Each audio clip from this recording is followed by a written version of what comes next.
ఇప్పుడు ఇక కంప్లీట్గా బ్లూమ్ అయిపోయిందండి ఈ ఫ్లవర్. సో నేను ఇప్పుడు మళ్ళీ పాలినేట్ చేద్దాము అంటే వచ్చిన పువ్వుని ఎందుకు వేస్ట్ చేసుకోవాలి, పాలినేట్ అవ్వకపోతే ఇది కాయగా మారదేమోనని ఒక చిన్న డౌట్ ఉండింది నాకు. సో ఎక్స్పెరిమెంటల్గా మాత్రం నేను ఈ పాలిన్ ఇలా కలెక్ట్ చేస్తానండి.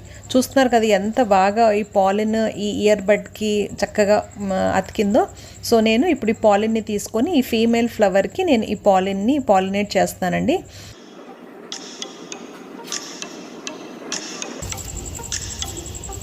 ఇక పువ్వు మొత్తం బ్లూమ్ అయిపోయిందండి, పాలినేట్ కూడా చేసేసాను ఈ ఫ్లవర్ని.